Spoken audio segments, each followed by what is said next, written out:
ഇവരുടെ ഈ കള്ളക്കളിക്ക് വിരാമമിടുകയാണോ? ദേവയാനിയും ആദർശും നയനയും ഇനി എത്ര നാൾ പിരിഞ്ഞു നിൽക്കും?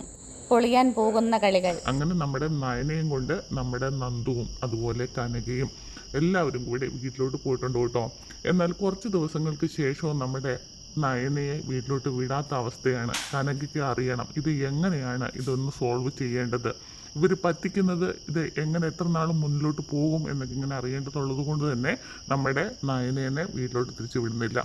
കുറേ ദിവസങ്ങൾക്ക് കാത്തതിന് ശേഷം നമ്മുടെ ദേവയാനി അങ്ങോട്ടേക്ക് വരികയാണ്. മരുമകളെ കാണാതെ ഒരു നിമിഷം പോലും ഇരിക്കാൻ വയ്യാത്ത ദേവയാനി വളരെ ദേഷ്യം പിടിച്ചിട്ടാണ് കേട്ടോ നമ്മുടെ നയനയുടെ വീട്ടിലേക്ക് കടന്നു വരുന്നത്.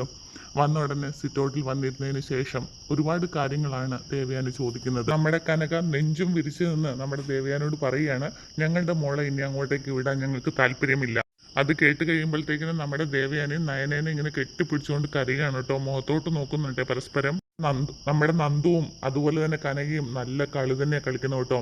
എന്താണെങ്കിലും ആ പറച്ചിലിനെയൊക്കെ അവഗണിച്ചുകൊണ്ട് തന്നെ നമ്മുടെ ദേവയാനി ഇരുന്നിടത്ത് നിന്നും എണീച്ചിട്ട് ചോദിക്കുന്നുണ്ട്, നയനേനെ അങ്ങോട്ട് വിടാതിരിക്കാനുള്ള കാരണം എന്താണെന്ന് ചോദിക്കുന്നുണ്ട്. അമ്മയമ്മയ്ക്ക് ഇഷ്ടമില്ലാത്ത ഒരു മരുമകളെ ഇനി അങ്ങോട്ടേക്ക് വിടാൻ ഞങ്ങൾക്ക് താല്പര്യമില്ല എന്നങ്ങ് നേരിട്ട് തന്നെ പറയാൻ കേട്ടോ.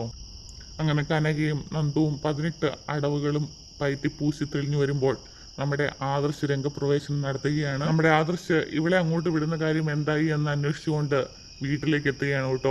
അപ്പോൾ എല്ലാവരും ഇങ്ങനെ പകച്ചു നിൽക്കുകയാണ്. എന്താണെങ്കിലും അധികം താമസിക്കാതെ തന്നെ നമ്മുടെ കളവുകളെല്ലാം വെളിച്ചത്ത് വരാൻ സമയമായി ആഗതമായിരിക്കുന്നു.